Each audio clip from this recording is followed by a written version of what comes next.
What's going on, everybody? Welcome back to the Jet Up and Go YouTube channel. Before we get started today, just wanted to remind you guys that if you're new here, drop a subscribe down below, hit that like button, drop a comment, helps us out a lot. Free for you guys to do, so we'd really appreciate the support. You can check us out on Instagram in the scrolling bar that you'll see right below me. And stay tuned because we have a podcast coming out soon that I think you guys are really going to enjoy.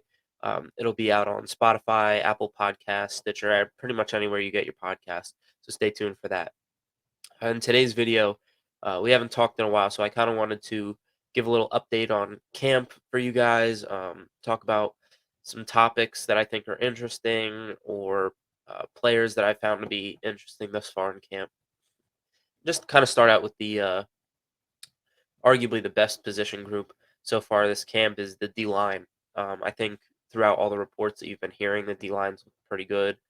Zach Wilson said in an interview the other day, Carl Lawson is a guy who he thinks is in the backfield a little too much. But as Jets fans, we love to hear that because it's exactly what we thought we were getting with him last year until we lost him, unfortunately, to an injury. But it seems like he's not missing a step getting back to his full form, and it's exactly what you want to hear because this defense is so predicated on the pass rush that I think it's going to be a really important step that this team is going to have to take in order for their defense to kind of take a leap and get towards that top half of the league type tier that we want them to be in. You look at a guy like Jermaine Johnson, who, rookie this year, first round pick.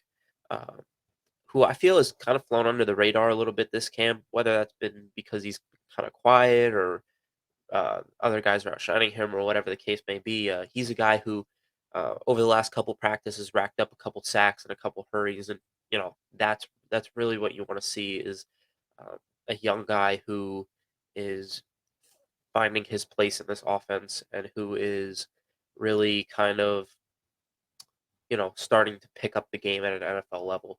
Um, and then another guy that I think has really shown out thus far in training camp is Quinn Williams, and there could be no greater news coming out of the D line room besides Quinnen and Lawson having good camp so far. I mean, Quinnen is a guy he's going into his fourth season now. Took a significant step in year two from year one. Uh, I wouldn't say regressed a whole lot from year two to year three. However, did uh, I don't know if disappoint's the right word, but maybe didn't meet expectations to what a lot of people expected him to do in year three. But all the reports coming out is that Quinnen's looked great thus far, and it's different from a year where he's doing it against Brian Winters or Greg Van Roten or these below average guys on the interior. Now he's doing it against Laken Tomlinson. Last year made the Pro Bowl. Uh, Guys, AVT, who all rookie team last year, one of the better young guards in the league. Connor Mcgovern, who by all accounts is an average to above average center based on his play last year. So I really think what you're seeing from the D line, and even guys like Bryce Huff and like Vinny Curry, Jacob Martin, like all these, you hear little things about all these guys too, and it just makes you feel good about the position group as a whole. I think because I think when it comes down to it, this is going to be one of, if not the most important position group on this team that we need to succeed in order for us to take a step next year.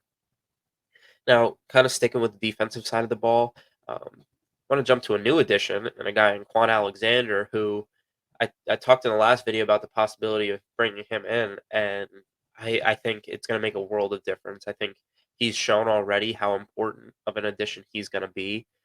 Salah said himself he's making it hard for him to keep him off the field. Look, I mean, Quan Alexander was brought in. I believe the initial plan was to have him on conditioning for a few days, and it only lasted about a day before they had him competing in practice. And he made his presence felt right away. I mean, you hear all the reports talking about how Quan Alexander's making a big hit on this guy or making a good run fit on this guy or in the right position, making the right play. And I think it really falls down to he's a guy who came in knowing the system already. So the learning curve for him is going to be a little um, less than what you would see in another guy who may be coming in who doesn't know the system. So I think that's a really good sign for us. I think makes me feel more comfortable about the linebacker position. The only position I would really love to see us attack now would be a swing tackle type of guy. You're not going to find a Morgan Moses. Those don't fall out of the sky very often. You had a guy in Riley Reef in the building, but after seeing the contract that the Bears gave him, I didn't want to touch him with a 10-foot pole. Uh, that I mean, you look at the difference. A guy who we would have brought in as a swing tackle is making, I believe it's something in the ballpark of 12 million, versus a guy in Quan Alexander who we brought in for 1.2 and has already made an immediate impact on the team in both his energy and his value on the defensive side of the ball. I think it's great to see, but there's still guys out there at the tackle position that I think they could look at. However, now that we're talking about the tackle position, one of the biggest stories out of training camp so far is Mekhi Becton. You know, I think he came into camp looking the way he wanted him to look. Um, I think the Jets are very happy with where he is physically, where his weight's at. His conditioning still needs to get up a little bit. You hear things coming out of camp that took a couple days for him to kind of ramp up a little bit, and he's out of football shape, which is to be expected. He hasn't played in, I believe it's almost a year at this point. So you really can't blame him for, needing to take the first week to kind of get his conditioning up. But he's battling, and that's what you want to see. And his teammates are rallying around him, patting him on the back, encouraging him, and you love to see it because at the end of the day, this offensive line can be very special if Mekhi Becton stays healthy. I mean, you look at from left to right, you have George Fant, who was an above average left tackle last year. Laken Tomlinson, who was a Pro Bowler. Connor McGovern, who I believe statistically rated out as a top 10 center last year. AVT again made all rookie team, one of the better young guards in the league. I don't really have any worries about him transitioning to the right side. He's played it before, and he seems comfortable in the role that he's going to play. Then Mekhi Becton coming back again. He's played the right side before in college. I'm not super worried about him having to change the positions. Um, but the one thing I will say is coming out of camp, it seems like he's either manhandling people or getting blown right by. And honestly, I'm not sure how worried that makes me because, like we said, like I feel like it's a conditioning thing, and I feel like once he kind of gets back up to speed, back up to 100%, we're not going to see that be as big of a problem as it is right now. So now that we're on the offensive side of the ball, let's jump to the wideouts. And probably one of the most exciting positions thus far in training camp. I mean, I think Elijah Moore is a guy who's really kind of solidifying himself as the Jets' number one receiver, and it's something you love to see. I mean, when was the last time we saw this many highlights coming out of a receiver in camp? He has the one-handed catches and the contested grabs, and then you shift to a guy in Garrett Wilson who, going into camp, I don't think people talked about enough. I mean, this guy was taken number 10 overall by the Jets. He's the highest receiver drafted since I want to say Burris or Keyshawn. And, so I don't think people realized how good this kid was going to be. And then he comes into camp right away. He's making plays and he's being talked about a lot. And I think that's a theme we've kind of seen throughout training camp is heavy emphasis on a lot of these rookies that are doing really well. And, you love to see it because as young as this team is, they're very talented at those young positions. And those are guys who you want to see grow and progress. And they can really kind of put it together now. It makes you feel tremendous about in the future, 2, 3 years down the road when these guys have experience, have developed, and have kind of grown in their technique.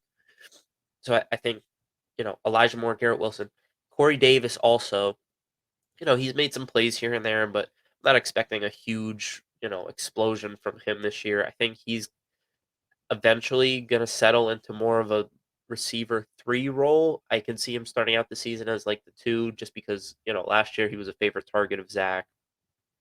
And, also think Corey Davis like still has good ability to be a good receiver. I look at him kind of like a Tyler Boyd type of player in the sense that Tyler Boyd, I think, is one of the best wide receiver 3s in the league. I mean, he could be a wide receiver 2. Hell, he could be a low tier wide receiver 1, in my opinion. But when you're really looking at it, I mean, if you have Elijah Moore and Garrett Wilson, I feel like those guys kind of fill up the Jamar Chase, T. Higgins roles where they're the more 1-2 punch, and then you have a guy in Corey Davis who acts as your Tyler Boyd, who you know they're not going to be stuck with the team's best corner or even the team's second best corner most of the time, and they're going to be able to work on um, these guys who may not be as good and create more separation, create more plays, and be there when you need them to be. And I think that's really going to benefit Corey Davis a lot. And I think at this point, I feel like it's almost better that you're not hearing about him because it means he's not making mistakes. To me, that's really what you want to see. Then some other guys that have been doing a good job. You hear a lot of talks about Rashard Davis. He's been making some plays. Uh, Irvin Charles, I believe is his name, has made a few here and there. I believe I've seen him in a couple of the posts. And then there was one more that I'm forgetting right now. Uh, oh, Calvin Jackson Jr., I believe is his name. I think he made a couple plays today too. So, and I think that's really nice to see too. Is these undrafted guys or vets you're bringing in like low tier guys, if they're able to operate within the system, it makes you feel really good about what our really talented guys can do in the system. And I'm really looking forward to see what they can do this year. In addition to the tight ends, who I think have had a very solid camp so far, and I think are going to make all the difference in this offense being really effective this year. Now, I think staying on offense, I think the biggest piece to all of this, and I've said it before, is Zach Wilson. I think Zach has been solid this training camp. I think that's as far as I'll go with that. He's had a couple good days in a row. I believe we're on two or three days in a row where he's looked pretty good. Before that, little up and down. So we'll stick with solid right now. Nothing bad enough to make me worry, yet also nothing great enough to make me feel like we have the next Mahomes or Aaron Rodgers. Um, but really, what I think is important for Zach is if he continues to work this preseason, um, figuring out the offense. I mean, he said, the coaches have said, and I believe that he is more comfortable in the offense that he's ever been. Uh, and we'll kind of see that. Uh, it'll be interesting to see how much they play him during the preseason. I don't anticipate that being very much. I think the joint practices are where we're really going to see him shine if he is going to. But I think those are going to be the most important for him. Seeing, live look number one defenses may not be regular season form, but you know, it still looks at number one defenses, and I think it'll be a good test for him going into next season, where he's really going to have to step up his play a lot. Uh, Now, real quick, I just want to shift back towards the defense and talk about two guys that I think have made a huge impact during training camp so far, and that I'm super, super excited about going into this season. Two of my favorite pickups this offseason, actually, in Sauce Gardner and DJ Reed. They're making Sauce uh, earn his starting spot, rotating him in with Bryce Hall a lot. I mean, I think when it comes down to it, Sauce is going to be the starter opposite of Reed. But both of these guys have been having great camps so far. I mean, you hear all the stuff about Sauce and how much of a freak athlete he is, and how he just looks like an alien. How long his arms are, and you know, it is really really cool. I think to hear such good things coming out, and to finally have this guy who we feel like can resemble a Revis or Cromartie. I'm not saying he's going to be those guys, but you know, who has the potential to be on that level. I mean, it's really awesome. And then DJ Reed, I think, has been having a great camp so far. I mean, you hear almost every day about how he's locking somebody down, or he's getting a pick here, or snagging one in the end zone, running it back 100 yards with Sauce right behind him. I think it's exactly what you want to see. I think it's going to be really cool to watch these two guys on the opposite sides of the fields of each other. And I think it'll be also interesting to see come week one who they stick on the number one receivers. If they're going to test Sauce right away and throw him on a guy like Rashad Bateman when they play uh, the Ravens, or if they're going to have Reed, the veteran, take that spot, or if they're going to stick him on a side and leave him on the side, kind of like they did last year with Bryce Hall. I think it'll be really interesting to see, and I'm really looking forward to when we get to those joint practices. I think that'll be really cool a really cool time to see these guys really compete. I believe Salo put out a quote today talking about Sauce, saying how he's never seen a guy this young, a guy who just got drafted number 4 overall, talk so much trash. And it's cool because at that cornerback position, you kind of need that edge, you kind of need that attitude, that borderline cockiness, like that swag about you. I think you really need to really be successful, and I think Sauce has it. And based on what you hear and based on what people are saying about him, I mean, I think he's got it plus the talent. So I think the sky's the limit for him. I think that the sky's the limit for this defense if the secondary can really pull it together and we start to get the pass rush we thought we were going to get last year. And then it falls on the offense. And I think the offense is really going to be what makes or breaks this team this year. It's going to be what decides close games. It's going to be what decides if we're competitive or not. If we're playing meaningful games in December, like Joe Douglas wants us to. If we have a shot, even a remote shot at making the playoffs, like C.J. Mosley and Braxton Berrios say is the goal for this team. So I think it's going to be really interesting as we proceed throughout the preseason, once we get to preseason games and joint practices and the like, to kind of see where this team's at and to kind of see where we can go from here. So that's pretty much all I got today.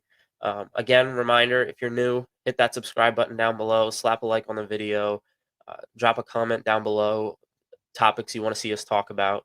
We really appreciate it. Helps us out a lot. Again, stay tuned for that podcast. I know we always talk about it, but it's on the way. Uh, we're just trying to find times to get it done. But that'll be out soon. And yeah, give us a follow on Instagram at jet_up_and_go. You can find that right in the bar that's been rotating around this entire video. Yeah, we'll see you guys later. Go Jets.